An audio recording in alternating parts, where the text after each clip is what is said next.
Ligados Integrados. Realização Canal Rural. Oferecimento Seara. Surpreenda-se com Seara. Olá, muito bom dia para você. Quinta-feira, 21 de julho, vamos juntos até meio-dia falando de aves e suínos. Veja o que é destaque no programa de hoje. Mercado, os números que impactam a produção no campo, relatório quinzenal do CPEA. Pelo quinto mês consecutivo, o cenário para o suinocultor independente é mais favorável. No setor avícola, exportações estão elevadas. E mais, hoje é dia do quadro Raio-X das regiões produtoras pelo Brasil. A gente vai conhecer a integração em Jacarezinho, no Paraná. A unidade produz principalmente frango griller, um frango abatido mais jovem e mais leve. Tudo isso e muito mais, Ligados Integrados, já está começando.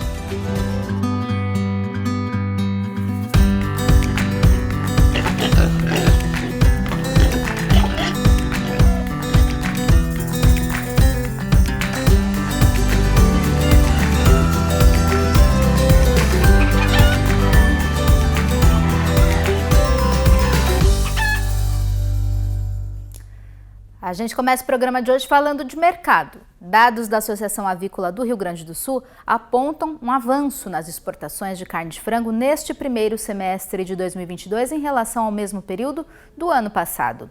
Segundo o relatório, entre janeiro e junho, os gaúchos embarcaram 380 mil toneladas de carne de frango, o que representa 28 mil toneladas a mais. A receita também registrou alta de 32,3% no período. A gente segue falando de mercado. Vamos ao relatório quinzenal do CPEA, o Centro de Estudos Avançados em Economia Aplicada da Exalc-USP.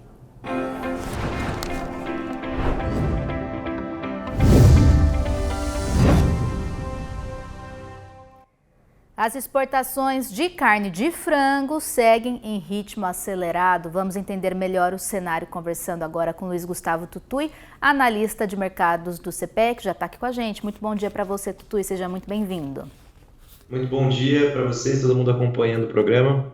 Obrigada pela sua presença aqui mais uma vez com a gente, Tutui. Vamos começar então falando sobre a carne de frango, primeiro sobre as exportações. A gente segue seguindo aquele ritmo que a gente já vinha observando aí nos últimos meses, devido ao cenário que a gente está vendo no mundo, né? Essa dinâmica aí que está mexendo com o mundo, conflito, alta nos custos de produção, tudo isso vem mexendo com a nossa produção e exportação de carne de frango e ela segue em ritmo acelerado.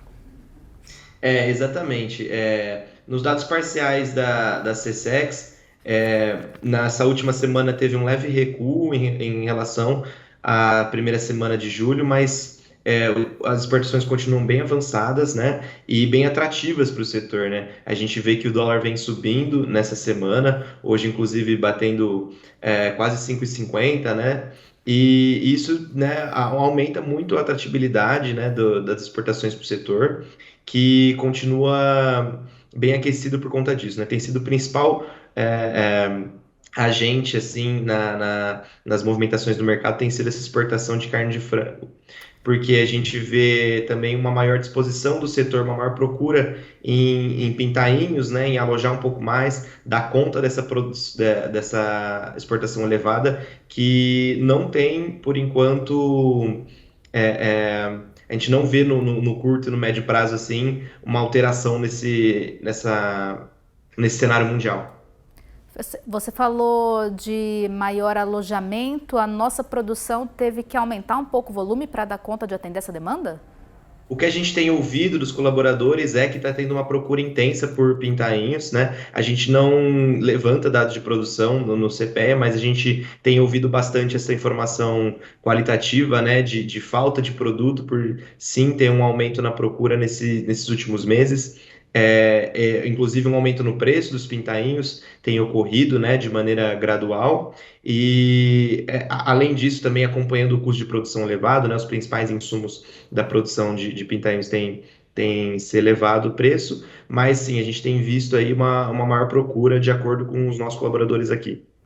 Agora, uma maior demanda externa por carne de frango, como é que fica a disponibilidade dessa carne aqui no Brasil, no nosso mercado interno? Diminuiu a disponibilidade? Como é que fica o preço dessa carne aqui para nós? Como eu falei, a exportação tem sido o principal agente movimentador assim do setor de avicultura de corte, porque a gente está tendo um mercado doméstico bem fraco, né, de vendas, e isso acaba fazendo com que, dependendo da região, dependendo do produto, a gente tenha uma maior disponibilidade, uma menor disponibilidade, e, consequente, um aumento nos preços não uniforme, né? Cada região, cada produto tem tido aumentos nos preços independentes, digamos assim, né? E realmente, assim, as principais regiões exportadoras, né, principalmente no sul do país, os preços têm tido uma tendência de alta, os principais produtos que a gente tem exportado também, mas isso não é um modo geral para todo o setor. A gente ainda vê bastante regiões bem limitadas, né, principalmente aqui no atacado da Grande São Paulo, a gente tem tido uma queda nos preços dos principais produtos, porque, como eu falei, o mercado interno está bem fraco.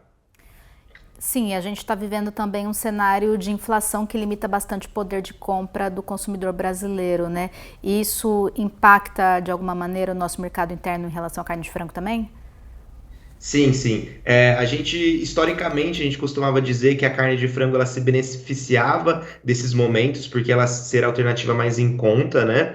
Frente à carne bovina, principalmente. Mas a gente está vendo sim um cenário de renda bem limitado da população, e isso tem influenciado o consumo dela como um todo, né? Toda a população tem consumido menos, buscado outras alternativas, né? E isso tem afetado também as vendas de carne de frango.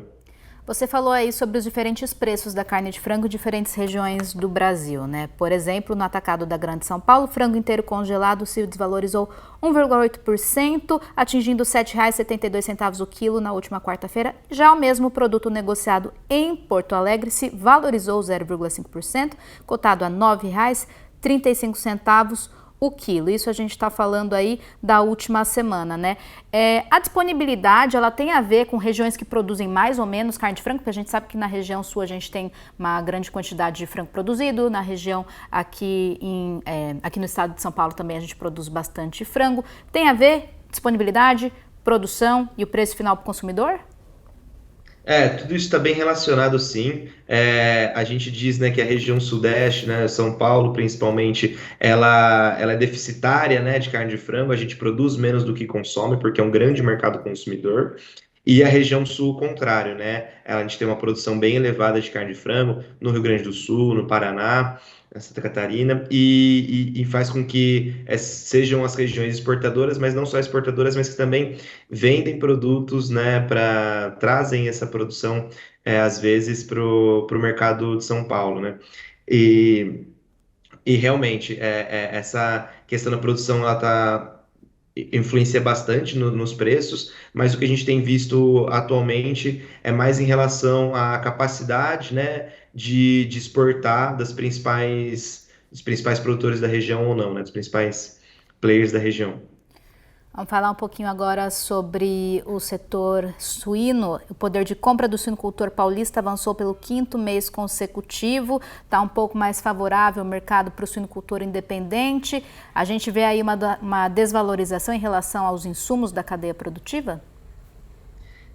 Principalmente o milho, né? Ele tem se desvalorizado bastante, né? A gente sabe que a colheita da segunda safra ela tem avançado, tem aumentado a oferta de milho no mercado interno. Então, o milho ele está em patamares mais baixos de preço. Isso favorece sim o poder de compra do suinocultor independente. Mas não só isso, a gente viu principalmente nas primeiras semanas de julho uma movimentação forte de alta da carne e do suíno. E isso faz, né, com que aí aumente ainda mais, né, essa relação do poder de compra do suinocultor. Para finalizar, Tutui, já estamos aí na segunda quinzena do mês de julho, né? A gente sabe que 2022 tem sido um ano especialmente desafiador para o suinocultor independente. Ainda é cedo para a gente falar que 2023 tem tudo para ser um ano melhor, ou a gente já pode ter uma expectativa aí positiva para o próximo ano? Ah, não, ainda é cedo, né? A gente tem que pensar agora no segundo semestre, que normalmente, historicamente, né, é um período melhor para as vendas de carne suína. A gente, como eu falei, a gente teve uma forte alta agora em julho, principalmente por conta do clima frio, né? A procura aumenta principalmente para os produtos que vão para feijoada, a gente ouve bastante isso dos nossos colaboradores, mas também lá para o fim do ano, né, dezembro, costuma ser o melhor período de vendas da carne suína, né? Então, acho que o setor tem que olhar ainda nesse ponto. E também em relação ao Auxílio Brasil, né, que pode entrar em vigor aí a partir de agosto, aumentar aí essa renda limitada da população. A gente vê um certo receio do setor de que isso não vai ter um impacto muito grande no consumo, mas de qualquer maneira sim uma questão que pode impactar. Então a gente tem que olhar por enquanto ainda para esse segundo semestre que tende a ser melhor que o primeiro, né? Que como você falou, foi realmente bem desafiador para o setor. Tá certo. Tutui, muito obrigada pelas atualizações. Te espero aqui numa próxima oportunidade. Então, quem sabe daqui 15 dias seja você aqui com a gente novamente. Uma boa quinta-feira para você. Até mais. Muito obrigado, agradeço o espaço. Até. Vamos saber então como é que fica o tempo aí na região onde você mora ou onde você trabalha com a Kelly Ávila. Bom dia para você, Kelly. Olá, bom dia a todos. Vamos dar uma olhadinha na previsão do tempo para os próximos dias. Fim de semana já se aproximando, quinta-feira ainda, mas pessoal já de olho para saber como é que vai ficar a previsão. E olha só, a gente não tem grandes alterações. Continuamos aí com chuva mais significativa na região sul do país. E olha, eu já avancei o mapa para a gente ver a próxima semana, já encerrando na realidade o mês de julho. A gente continua tendo mais chuva no sul. E olha só, a gente vai ter um pouco mais de chuva aqui no leste do Rio Grande do Sul e também no sul ali de Santa Catarina. E algumas pancadas aqui nessa área mais escura do mapa. Aí a gente vai para a área sudeste aqui, sem previsão de chuva. A gente fica com o tempo bem firme. Atenção aí o pessoal que tem aí granjas, porque o tempo não deve melhorar em relação à chuva. O mesmo ocorre no centro-oeste, a gente continua também sem previsão de chuva, pode ter algumas pancadinhas aqui no sul de Mato Grosso do Sul, mas fazendo bastante calor em todo o centro-oeste e o tempo bem seco, também com risco de incêndios e queimadas. No leste, na costa leste, a gente recebe um pouco mais de chuva, mas reduz esses volumes, mas é preciso ficar atento aqui a essa área aqui, que a gente tem acompanhado ali, principalmente em Alagoas, alguns problemas, né? Na realidade, alguns prejuízos, algumas famílias perdendo ali também a sua área ali, as suas moradias também, por conta do excesso de chuva. Aí a gente vai para a região norte, que é a região que continua recebendo mais chuva, o que é comum para essa época do ano, mas mesmo a região norte teve uma redução dos volumes no máximo 30 milímetros. Aí eu trouxe a temperatura de 25 a 29 de julho. Será que vai vir frio no mês de julho ainda? Olha só, por enquanto não. Os mapas não mostram aquele frio, aquela frente fria que a gente falou, que disse que ia chegar e depois ia passar mais para o final do mês. Por enquanto não. Nas áreas serranas, a gente aqui da região sul pode ter temperaturas baixas, o que é comum, são áreas mais altas, mas as mínimas ali ficam em torno de 6, 7, 10 graus, tá? 15 graus em Curitiba, 12 em Minas Gerais, 15 lá em Mato Grosso do Sul, fazendo então aí bastante calor, as temperaturas mínimas na casa aí dos 10 graus acima e as temperaturas máximas acima dos 20 graus em boa parte do país. A gente se vê. Tchau! Obrigada, Kelly. Até. E você também pode enviar vídeos e mensagens para a gente pelo nosso WhatsApp.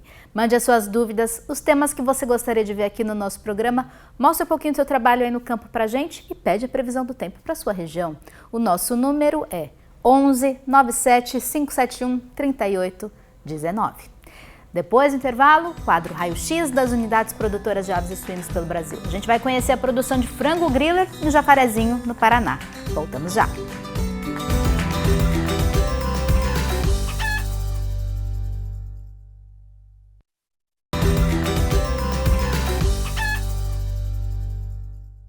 Estamos de volta e agora é hora do quadro Raio-X das unidades produtoras de aves e suínos pelo Brasil.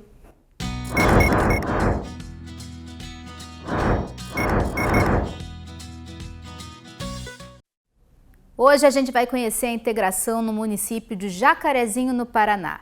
Por lá, o destaque é a produção de frango griller. Vamos ver primeiro alguns dados e informações. Vamos dar uma olhada aqui na nossa tela. Olá, Jacarezinho está localizada ao norte do Paraná, um ponto estratégico com ligação rodoviária para as capitais do Paraná e também de São Paulo, uma população que chega ali perto dos 40 mil habitantes. Vamos ver mais uma tela, então, agora sobre a integração de frango griller em Jacarezinho. Vamos dar uma olhada, gente, nos próximos dados. Olha lá, aparecendo aqui na nossa tela. O frango griller é o principal produto produzido na unidade de Jacarezinho. Esse animal é abatido com 28 dias de vida e ele pesa ali na faixa de 1.400 gramas. Agora sim, a gente vai falar então sobre a produção de frango griller em Jacarezinho. Já estão com a gente a Amanda Salvador, supervisora de frangos de corte, e também a produtora integrada Jéssica Rodrigues. Muito bom dia para vocês, sejam muito bem-vindas ao Ligados Integrados. Bom dia, Júlia, obrigada. Bom dia. Amanda, você que é supervisora de frango de corte, já vou começar então pedindo para você explicar um pouco mais sobre a produção de frango griller. Qual que é a diferença da produção desse frango, a principal diferença para a produção do frango pesado? O frango pesado, ele é abatido em média com 2,8 kg. Aqui a gente abate um frango com 1.400, que vive também menos tempo, né? A gente abate com uma média de 27 dias, é a nossa média de idade de abate hoje aqui na unidade, e o frango pesado chega aí a 40, 45 dias. É a principal diferença. E também porque aqui a gente vende um produto que tem um alto valor agregado, com foco no mercado exterior, e é vendido inteiro, né? O frango inteiro vai embalado no pacote. O frango pesado, muitas vezes, né, que é o caso da unidade onde eu trabalhava anteriormente, Rolândia, ele é vendido, né, separadamente, coxa sobre coxa, asa, enfim, peito, seus produtos são divididos. Esse frango menorzinho, abatido mais jovem, esse frango mais leve, como você falou, ele é embalado inteiro, não pode ter risco na carcaça, tem que ter ali uma aparência muito boa, né, uma aparência perfeita. Ele vai para onde principalmente? O abate dele é diferenciado? A gente exporta principalmente para o Oriente Médio, embora atualmente tenhamos uma fatia importante também ficando no mercado interno. É um frango que tem uma produção também um pouco mais desafiadora, justamente por isso que você mencionou, tem que ter um acabamento de carcaça muito bom, regulagem de equipamentos impecável, para que a gente tenha o maior percentual possível do que a gente chama de embalado, né? A gente conta a nossa produção em percentual de embalados, que é esse frango inteiro que vai para o pacote, enfim, para o produtor final. Então, tem algumas particularidades, sim, em relação ao pesado, com foco em qualidade de carcaça, realmente. E o pessoal que segue a religião muçulmana, né? Justamente você disse que esse frango vai para o Oriente Médio. A gente tem que atender a uma demanda diferenciada e isso impacta diretamente o abate do frango. Gostaria que você falasse um pouco sobre o abate halal. O abate halal tem que ser feito por profissionais bem específicos, né, que vêm de lá e fazem parte dessa religião. Tem toda uma questão de posicionamento de linha do abatedor também para atender esse mercado. E a unidade de Jacarezinho também realiza isso, né? Então, a gente exporta esses requisitos, que principalmente estão relacionados à pessoa que vai realizar a sangria do animal, ali tem que ser dessa religião e a profissional que vem de lá. Antes da gente conversar um pouquinho com a Jéssica, gostaria que você falasse um pouco sobre o perfil desse integrado aí de Jacarezinho. São granjas mais familiares? Está todo mundo da família ali envolvido na produção? Tem mais produtoras mulheres? Qual que é o perfil desse integrado aí de Jacarezinho? Jacarezinho é uma unidade que tem 94 integrados, na sua grande maioria homens, mas assim como todas as outras integrações do Brasil, vem acompanhando um movimento mundial de desenvolvimento da avicultura com foco em tecnologia, né? Está ficando cada vez mais tecnificada. Hoje aqui nós praticamente não temos aviários de pressão positiva, a maioria é climatizada, né, de pressão negativa, e a mão de obra familiar está muito presente, embora cada vez mais a gente tenha também o perfil do produtor investidor, que vê na produção uma grande oportunidade de melhorar os seus rendimentos, é um investimento também com um retorno bastante importante. Então, nós temos esses dois perfis. Ainda predomina, sim, a mão de obra familiar e a presença dos proprietários nos aviários, mas a gente tem também cada vez mais produtores investidores chegando na atividade.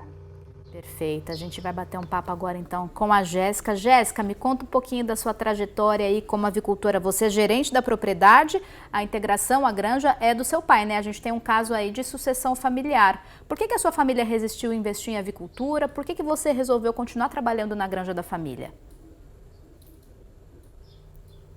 Então, o aviário é do meu pai, né? A gente trabalha aqui em família. Trabalha eu, ele, meu irmão. E em 2007, meu pai queria reconstruir o aviário e daí ele tentou fazer um sozinho, não deu certo, ele arrumou um sócio e fizeram. E daí foi quando começou tudo. Daí depois ele acabou comprando esse aviário, a parte do sócio dele em 2015, e daí a gente deu sequência e construiu os outros. E aí, a Amanda estava dizendo pra gente que as granjas aí em Jacarezinho são mais modernas, mais tecnificadas. A granja de vocês também segue esse modelo? Sim, até que a gente acabou de construir um aviário agora, é o alojamento dele agora. Foi construído recentemente, agora em maio, que terminou de construir ele. E como a gente comentou aqui, o frango griller ele exige um manejo muito cuidadoso ali, não pode ter risco na carcaça, já que ele é embalado inteiro. E a sua granja, a granja da sua família é referência em um manejo perfeito, um manejo muito bem executado. A que vocês atribuem esses bons resultados que vocês vêm colecionando aí? Então, aqui a gente é bem rigoroso nessa parte, sabe? A gente procura fazer o máximo para cuidar da carcaça, né, dar uma conversão boa e tentar atender, né, os padrões da empresa. Perfeito, maravilha. Amanda e Jéssica, muito obrigada pela participação de vocês aqui com a gente hoje. Um abraço para todo mundo da Integração de Jacarezinho, que eu tive a oportunidade de conhecer no ano passado. Espero voltar aí muitas outras vezes. Espero que vocês venham participar com a gente muitas outras vezes também, viu? Muito obrigada, sucesso para vocês. Até mais.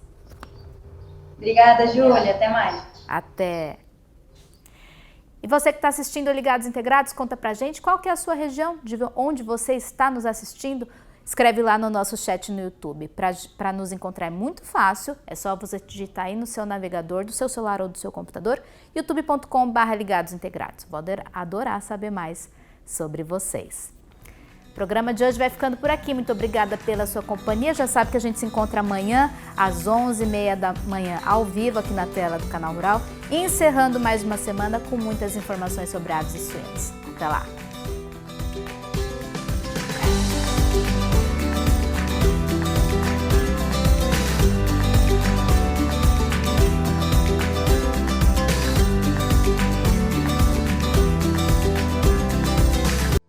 Ligados Integrados. Realização: Canal Rural. Oferecimento: Seara. Surpreenda-se com Seara.